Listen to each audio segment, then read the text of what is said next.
Good afternoon. Welcome to the AP Examiner and Proctor Training for the 2023-2024 school year. My name is Lois Burke, and I am the testing coordinator here at Charlottesville High School, and the AP coordinator for this year as well. Today, we're going to review the policies and procedures for proctoring this year's exams. The success of this administration depends on your understanding of the AP policy and procedures for administering the exams. Okay. Um, I will be available for a question and answer session on Thursday evening at 7 this week. If you end up with questions after you viewed this, please feel free to jump on and I will send out an invite to everybody so that they can. But we want you to feel really prepared and ready to go. Okay. The AP exam administration is the culmination of all the hard work of our students from this year in their AP courses. Proctors should project confidence when providing instructions and be prepared to answer general questions with authority. Okay. To do this, you really do need to review the documents that I'm going to be sharing with you today. Okay. And again, feel free to contact me with any questions. Okay. So, what we would like is we would like for you to kind of set the tone with the students. Be attentive. Um, we want you to be friendly, but businesslike. We're on a time scale, so we want to make sure that we kind of keep it moving. Make your presence known throughout the administration. Be organized, be friendly. They may be uptight. Please don't eat, read, engage in conversation, correct papers, any of that during the test. Please monitor the test. And just as a reminder, these are secure testing materials, so they should not be shared or spoken about outside of the testing room. Okay. So to begin, I'm going to provide you an overview of the steps you need to take before exam day, on exam day, and during the administration of the exam. Okay. And then we'll give you some details as we go along. Okay. So as a proctor before exam day, you need to do several things. You should familiarize yourself with the rules and security procedures for testing in the part 2 of the AP coordinator manual. The AP coordinator manual is long. It's linked here, but considering this is a video, you're going to have to type that in to get to that link. Um, but you feel free to pull that up. You do not need to look at the whole thing. The actual security procedures are in one section. So you should do that. You should read all the appropriate scripts. Now, before you start reading scripts, go back and let's double check the schedule. Okay. So if you can go ahead and, either type in this link, okay, or like I say, if I send you the presentation, you'll be able to uh, look at it from there. And you should see the AP testing schedule with the proctors and examiners filled in. Okay. So what you'll see is, you should find your name. You can do that just by looking.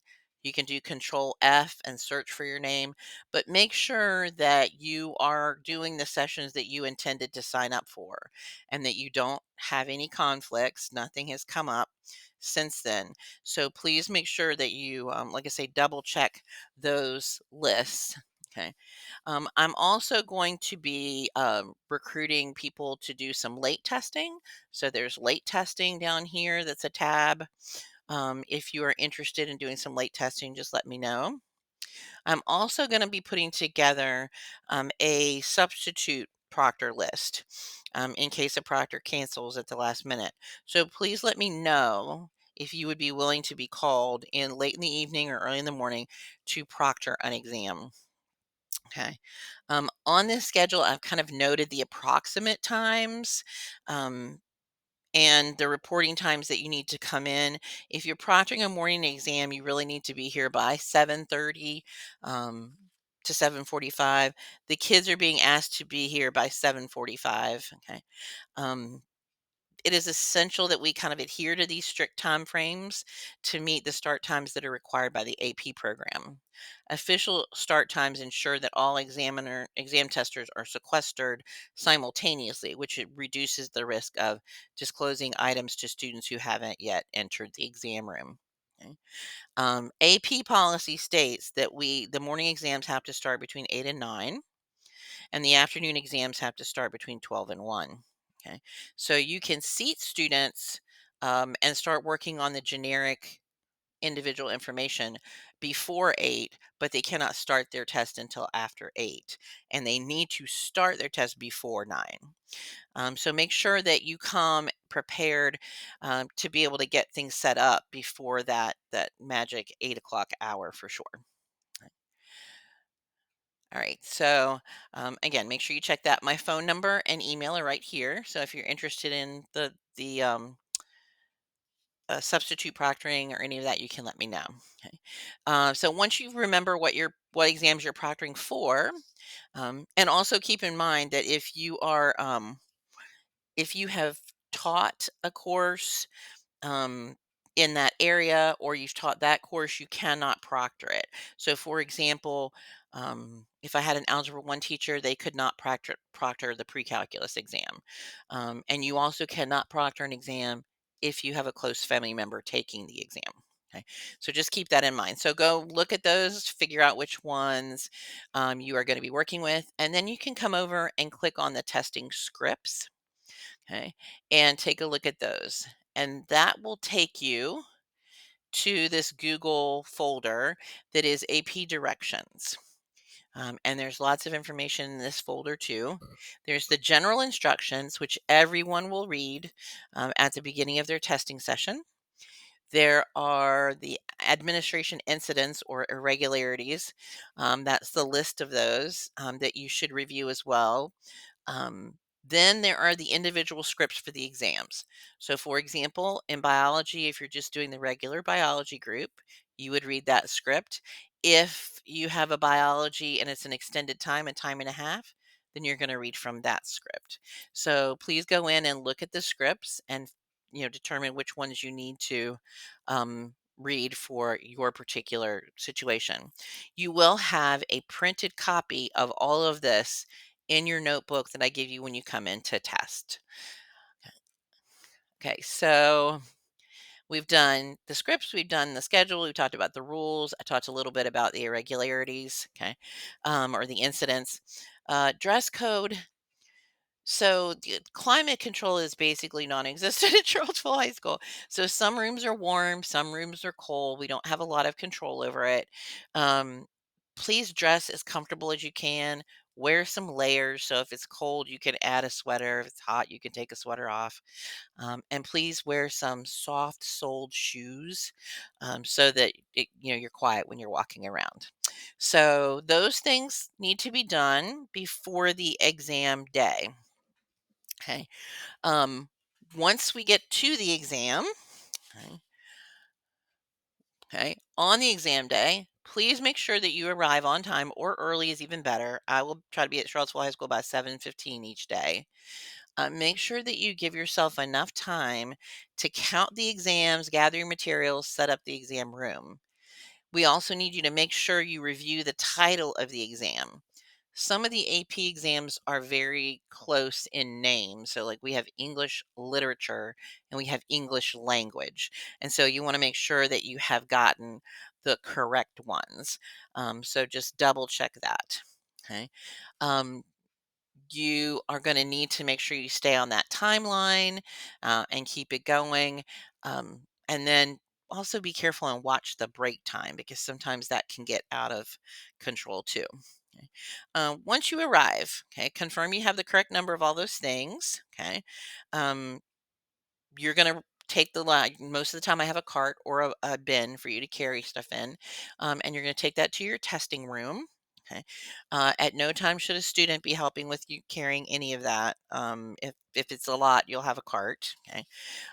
Make sure that as you go in the room, that you're kind of double checking. Most of the rooms will have, tables or desks. There should be a working clock in the room. I'll provide you with extra pencils and extra pens, and extra scratch paper. Okay. Um, from there, if it's a big room, the tables are going to be labeled. And the way that works is every student has their own ID label, AP ID label. It's a sheet of labels that the AP sends. Okay. And we're going to be laying those out on the tables. So I take the roster and I randomize it and assign kids a number. And that is the position that they sit in anytime we're in the big testing areas. So you'll probably see the tables with the numbers laid out. Okay. When you get to the room, you'll want to put up the list of seat numbers outside the door so the kids can look at their seat number and then come in and find it. Um, you will want to post at the door exam in progress and no devices.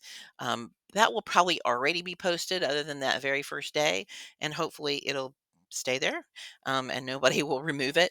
But like I say, make sure that's posted there. You'll also have either like a board or some chart paper to be recording the start and stop times for testing. So those have to be displayed for our students. Okay. If you are in the large room, you will also have, if you're in the gym, you'll have a speaker along with a mic so that you can be heard really easily in there. So just be prepared for that. Okay. The student AP labels. Okay. Their name is going to be in bold at the top of the label sheet. It is critical that you make sure each student has the correct AP label sheet. They each have a unique AP ID.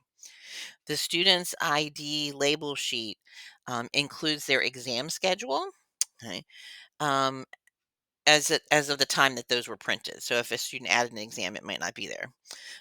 It identifies a student and it helps to make sure that they can more rapidly and accurately process the exam materials. Okay. If for some reason a student doesn't have an AP label on their exam materials or doesn't write an AP label, they doesn't write their AP ID, they might not be able to get their score. So that's important. Students are instructed to place their AP ID label on their answer sheet and on their free response sheet. And they cannot share labels because that label is their information. Okay? If they don't have their label or don't have enough or run out, they can handwrite it. Okay. So what, before the kids actually are admitted to the room, my suggestion is set each of those AP labels out on the desk in the corresponding seat assignments. I will put those labels in order of the seat numbers prior to you picking them up. So you should just be able to lay them down in that order, and you should be good to go. Okay. When you admit the students, again, make sure they find their seat number. They should leave all electronics at home. They only really need two pencils, two pens, and up to two calculators. I will give you a list of acceptable calculators as well. If for some reason they did not leave their electronics at home, there is a prompt in there that asks them to uh, turn in those to be held at the front of the room.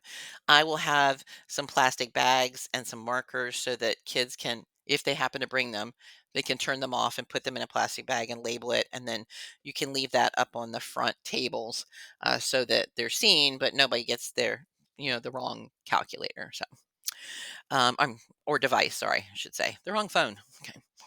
Um, okay. So that's kind of getting the room set up. Again, you're going to lay out the AP labels, you're going to lay out the answer sheets ahead of time, and admit the kids and have them find their seats and take care of those kinds of things. Okay. Now, the actual administration. Okay. For the administration, you're going to start with those general directions that I pointed out, and they will. Take you through kind of labeling the answer sheet with some other information. They will tell you when to hand out the exam packets. So you start with that general uh, directions for the test. Okay. When you hand out the exam packs, you do that in a alternating distribution method, which sounds complicated but isn't really. Okay. Basically, if you walk down one row handing them out, then you're going to walk up the other row handing them out. Students should not be, going back and, you shouldn't be handing them back a row. You literally need to hand one to each student. And like I say, alternate. So go down and then come up, and then go down and then come up, or left to right, whichever. Okay. The students will, when you tell them, okay, they need to completely fill out their identifying information. When you tell them, they will open up their pack and they will apply their AP label to their answer sheet, and they will apply their AP label to the free response book. Okay. And I have linked the pictures here, and we'll have those in your notebook too. Okay.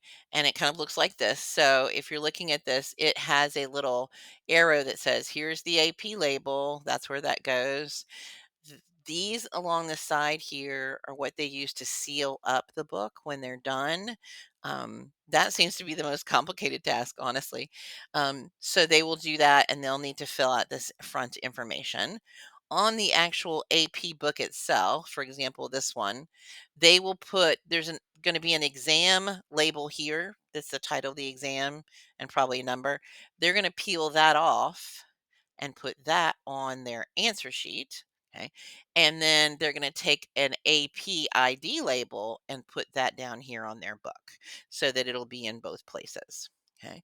And the directions will take you through that. The same thing applies for like free response booklets. They're going to be putting one of their AP labels, they're going to take their orange sticker and put it on here, put one of their AP labels on there, so that it will all be labeled with their information. Okay. And again, all these sheets will be in the binder with everything else. Okay. So, okay. So back over here to this information. Once the general directions are complete, you can move on to the specific test directions. Please remember that time is tight, so we need to kind of keep it moving. Most of you have an extra person with you, so they can help you hand out things and they can kind of move the kids along. So just try to make sure that the kids don't dawdle. So note, uh, let me see. Well, let me pause for a moment. Okay. Make sure the students complete the answer sheet with the pencil. Once you get all of that done, then you can go on to the very specific directions. Um,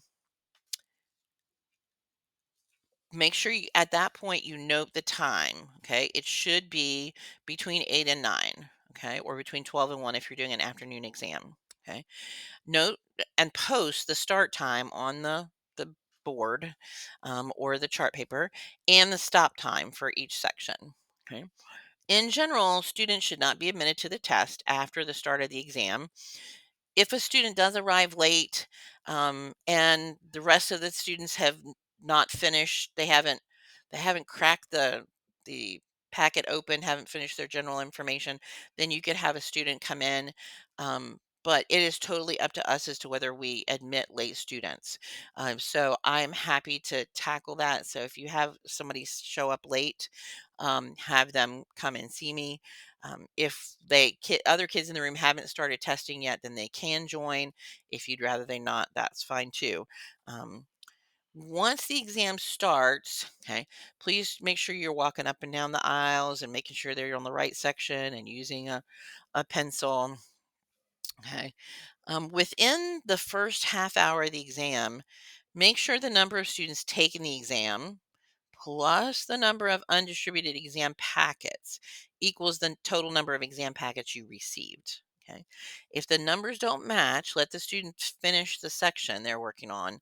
At the end of that section, stop the exam and try to locate those materials. If you can't, please let me know. Um, it's very important that we make sure we've got them all and that nothing's disappeared. Um, Once they start working, you can complete the seating chart. If you're in a small room, it'll be just like you would imagine, a small seating chart, and you can just kind of label where the students are. If you're in the gym where I have numbered the seats, okay, then All you really need to do is check to see which seats are unoccupied, and mark those with an X to let me know that that student is absent. Okay, and double check those as you go along. Like look to see, okay, this person's not here, so make sure nobody's moved. Okay, so go ahead and complete that. At the end of the multiple choice section, okay, you're going to have your students seal the open sides of the exam booklet with white seals. There are plain white, they almost look like address labels in the packet that the students get. They're going to use those to seal up their multiple choice booklet. Um, for some reason, this is a difficult task, but they need to put them on kind of horizontally and fold them over so that nobody can kind of open the booklet. Okay.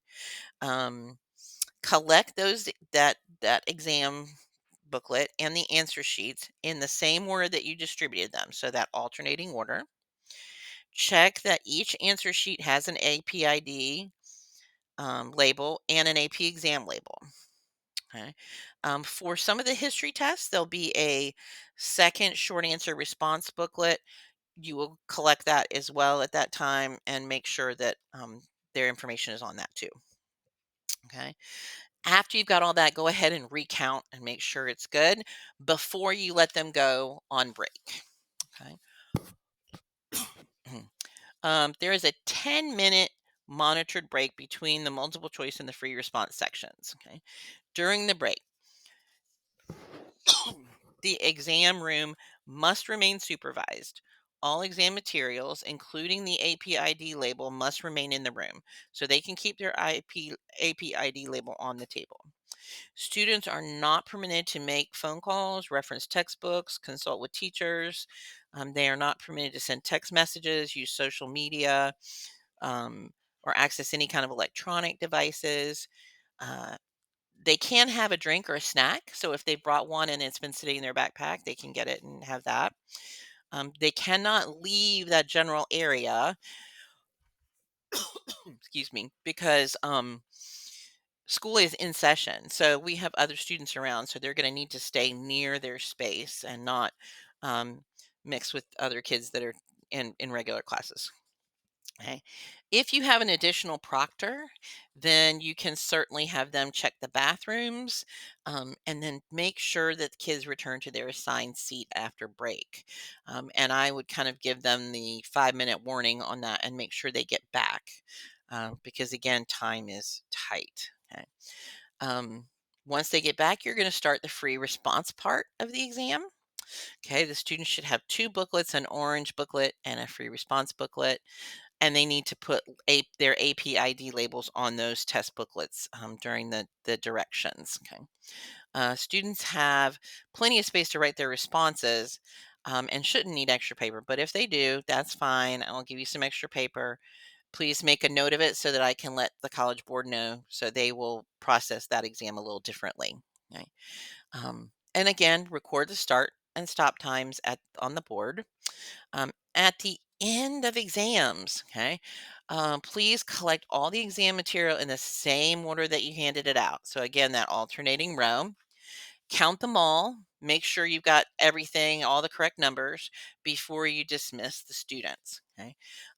Remind them that they're not to discuss any items and that they have until June 20th to change their score report status so they can add a free score report at that point.